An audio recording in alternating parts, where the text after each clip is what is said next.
इस सम्मानित मंच में बैठे हुए हमारे प्रदेश के अध्यक्ष पीताम्बर दास जी, चंद्रलेखा जी और माननीय पूर्व भारत सरकार के मंत्री भगत जी और जितने भी सम्मानित यहाँ पे बैठे हुए हैं और इस सभागार में बैठे हैं सबको जोहार करती हूँ, प्रणाम करती हूँ। क्योंकि मंत्री जी को नहीं पता कि हम लोग किस मकसद से ये कलश यात्रा कर रहे हैं और अब के समय में मुझे खुशी है कि कम से कम यादव जाति को जान रही है कि ये यात्रा क्यों है। लेकिन अदर समाज को अभी भी पता नहीं है मंत्री जी।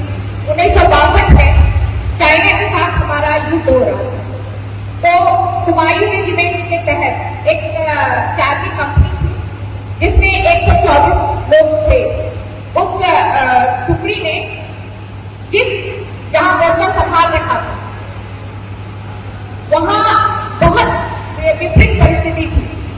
हमारी सेना, क्योंकि उस समय भारत जस्ट आजाद हुआ था, हमारे पास उतनी हम समृद्ध नहीं थे, हमारे पास उतनी ताकत नहीं थी, तो हमारी सेना के पास लगभग सारा अस्त्र शस्त्र खत्म हो चुका था और बाकी जो हमारे मोर्चे थे वहां पे लोग पीछे हट गए थे क्योंकि भारत सरकार ने उनसे कहा था, आदेश दिया था कि हम आने की स्थिति में है, आप लोग पीछे हट गए।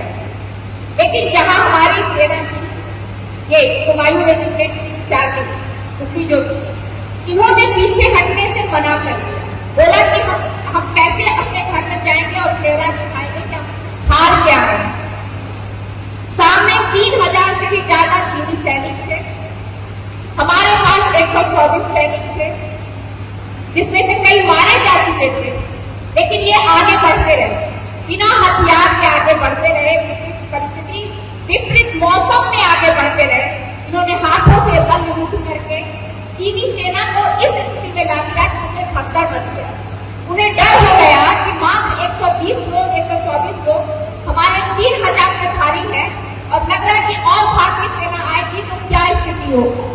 ऐसे में उन लोगों ने भारत में जो वीर सिपाही थे उनके पराक्रम को देखते हुए चीन की सरकार ने सीज़फायर किया और वहां जहां ये युद्ध हो रहा था वहां चीन के जो सैनिक थे इनके सम्मान में बंदूक गाड़ा और उनके कैप को वहां रख दिया और बहादुर लिख करके गए कि ये वीर लोग हैं, बहादुर जाति से हैं, इनको नमन करते हैं। तो उसी जगह में फिर हमारी सेना ने अहिरधाम बनाया। आज भी रेजांगला में अहिरधाम है।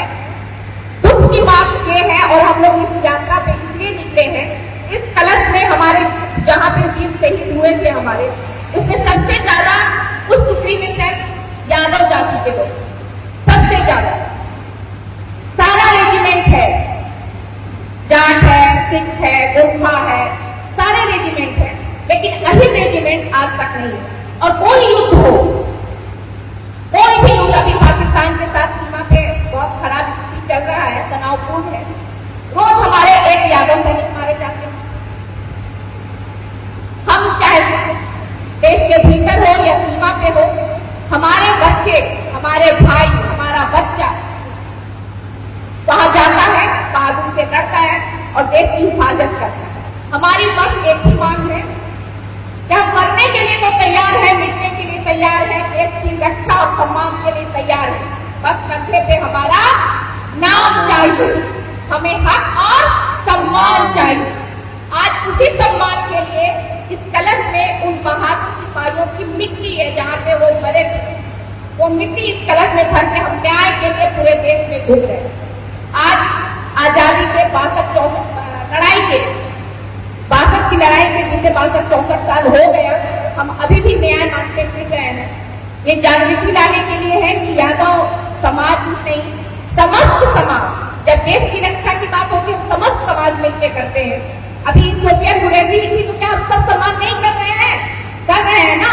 तो इन वीर शहीदों के सम्मान में समस्त देश को खड़ा होना चाहिए और मैं यही से सर से भी निवेदन करती हूँ इस आंदोलन में आप भी हमारा साथ दें और उम्मीद करती हूँ कि जल्द ही सरकार हमारी मांग मानेगी। धन्यवाद। जय माधव, जय यादव।